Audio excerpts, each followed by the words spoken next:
Hi all. Let's see the next topic of Unit 2, address sequencing or microprogram sequencer. Coming to the contents, we are going to discuss about what is address sequencing and what are the different approaches of address sequencing. So coming to the introduction, so in computer architecture, address sequencing is nothing but it is a process of generating a sequence of memory addresses. And this method is very crucial in computer architecture. With with a proper and efficient address sequencing, computers can access the data quickly and effectively, which is one of the main vital aspect of the computing. So in the previous lecture, we have already discussed about a control unit where we come across different types of organizations of control unit. One is a hardware organization and a microprogrammed organization. In case of a hardware organization, we have seen that the control unit is being designed using hardware components such as your multiplexers, flip-flops, encoders, and decoders. But whereas in case of a microprogrammed control unit, it is a software approach where your control unit is designed using a microprogram. A microprogram is nothing but it consists of a set of micro instructions and they reside in the control memory, typically a ROM. So, if you look at the microprogrammed control organization, it mainly contains a control memory which stores the micro instructions, which stores a microprogram, which is nothing but a set of micro instructions which are being stored in the control memory. And apart from this, we have a control address register which holds the address of the control memory that holds a micro instruction. So whichever micro instruction has to be executed, that particular address of the control memory is stored in a register called a control address register. Whereas a control data register holds the particular instruction. So once the particular control memory address is fetched and once the instruction is fetched from the control memory, it is placed into this register called control data register. It holds the corresponding micro instruction. And we also have one more generator which is called as a next address generator. So when the current instruction is being executed by the CPU, it is the responsibility of the next address generator or a sequencer to identify what is the next address that has to be fetched from the next instruction that has to be fetched from the control memory. And that particular instruction's address has to be fetched by the next address generator or sequencer. And once that address has been fetched, it is fed to the control address register. So this is how the microprogrammed control organization works. So today's topic we are going to discuss about the concept of microprogram sequencer or next address generator. So next address generator or address sequencing is nothing but finding out the address of the next micro instruction that has to be loaded into the control address register. So that is called as the address sequencing, or we can also call it as a microprogram sequencer. So there are different approaches to in order to find out what is the next address that has to be loaded into the control address register. So there are basically four approaches. One is incrementing the control address register by one and unconditional or conditional branch based on the status bit conditions. The third approach is mapping of instructions, and the fourth approach is subroutine call and return. So these are the different approaches that can be applicable in order to identify what is the address of the next instruction that has to be loaded into the control address register. So if you look at the diagram of a control memory, it is similar to your main memory. The control memory is also divided into multiple partitions or multiple fields where each and every field is given a particular address. So 100, 101, 102, these are nothing but the address of the particular control memory. And each and every address at a particular address of the control memory, it stores a micro instructions. And these micro instructions are stored in the particular control memory in the form of a control word. They are stored in the form of words. Control, we call it as a control word. So let's see how this address sequencing approaches one by one. So the first type. So if you look at this particular diagram, it will explain you how all the four different types of address sequencing approaches. In the first approach, just the control address register is incremented by 1. So as we know, the control address register initially holds the address of the uh, current instruction that is being executed by the CPU. And whenever the address sequencing mechanism, when it has to fetch the next instruction, that has to be load the first next instruction into the control address register, it just increments the contents of the address register by 1. Say for example, the address register holds the address 100, which means the particular micro instruction which is residing at address 100 is currently being executed by the CPU. If the instructions are executed according to the program order, then the next instruction that has to be executed by the CPU is 101.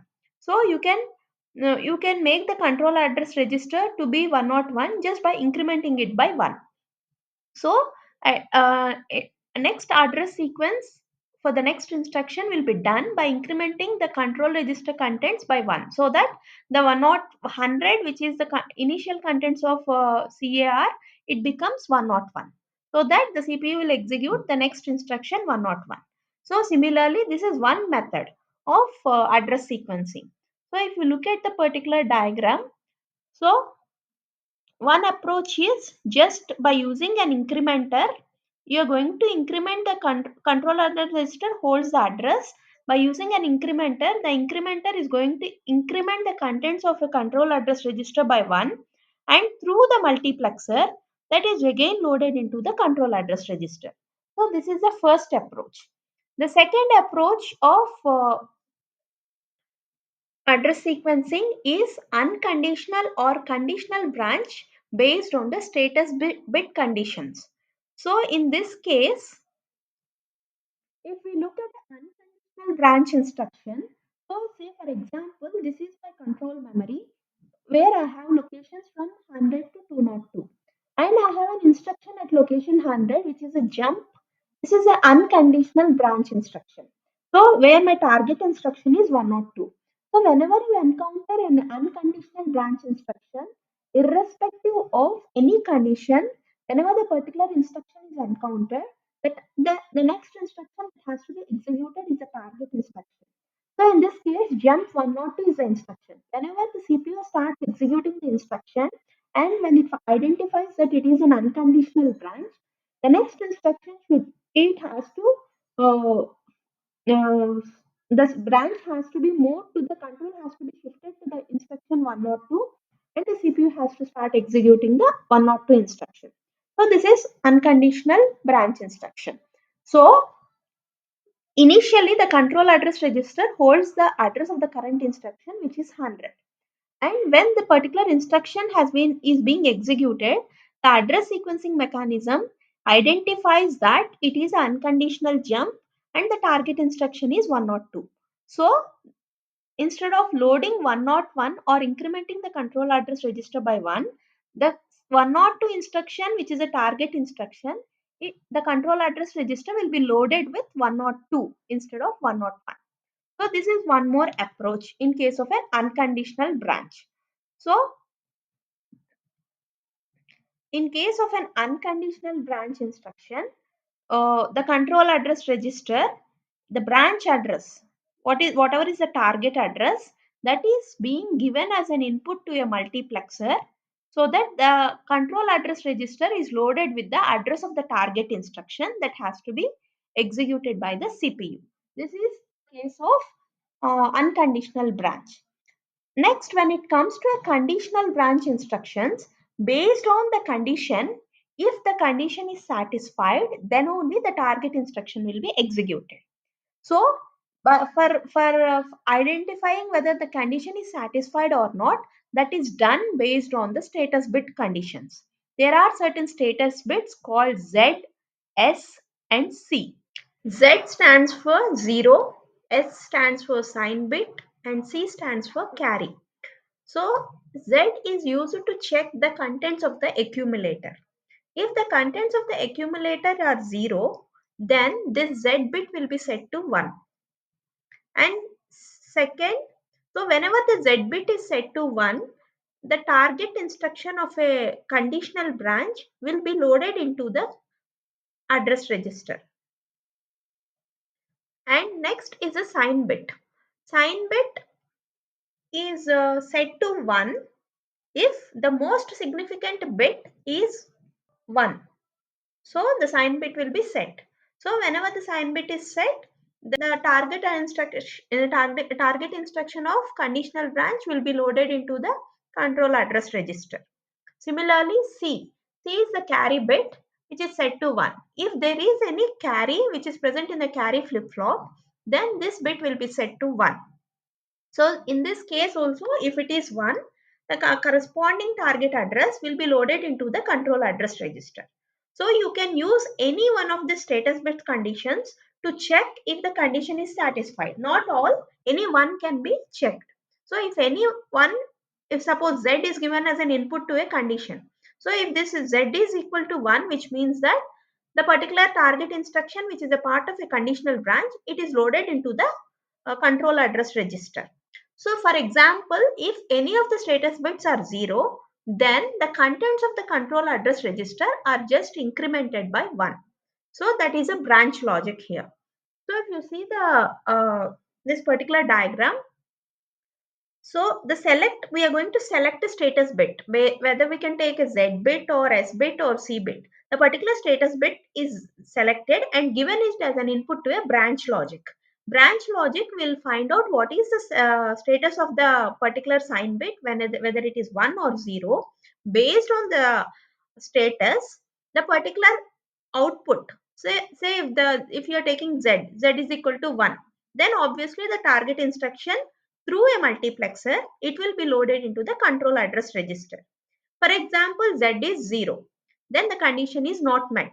In that case, the multiplexer will just make use of an incrementer to increment the address of the control address register by 1, and that is loaded into the control address register. So this is in the case of unconditional branch instructions of how address sequencing is done. Next technique is a mapping technique. Next is a mapping of instructions. So as we know, the instruction format of a particular instruction, it contains opcode and address part. Address is a 12-bit of size, whereas an opcode is a 4-bit.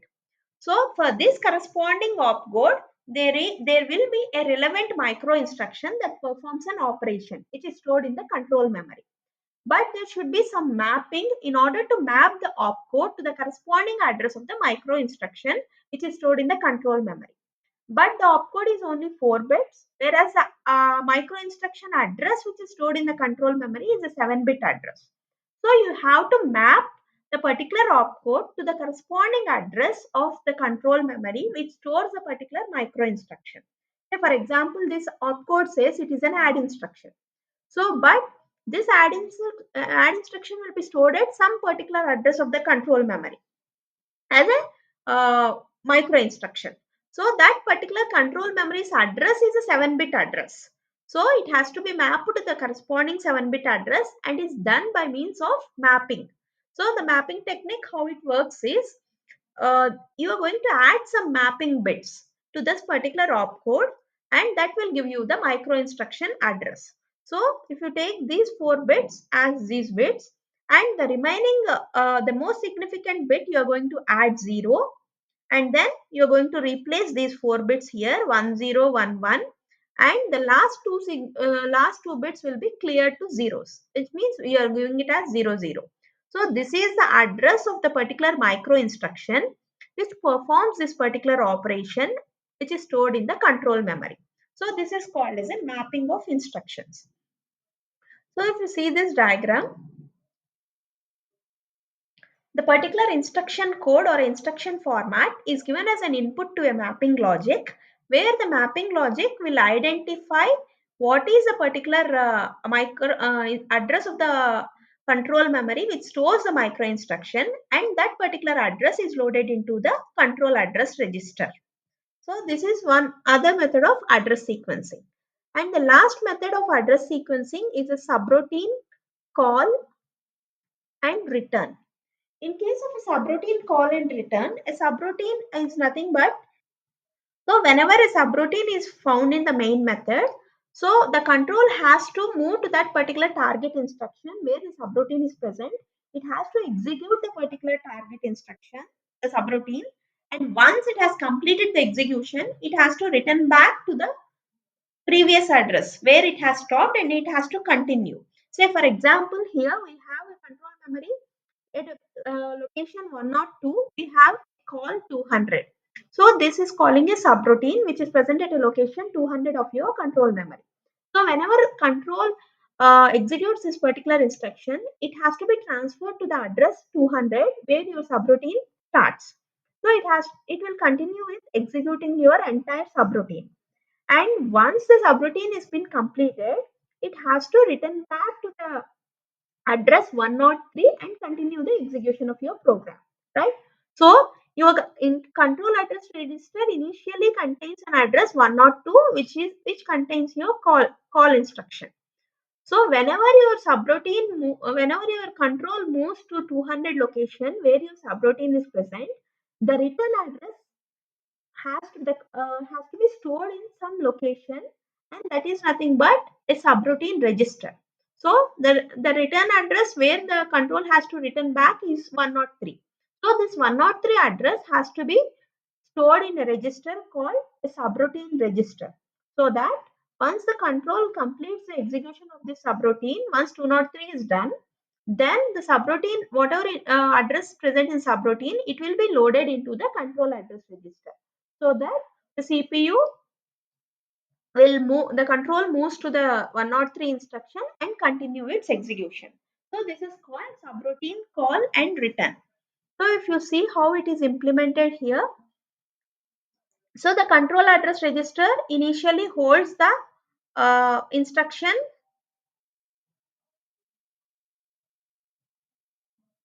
holds the instruction 102 which is a call 200. So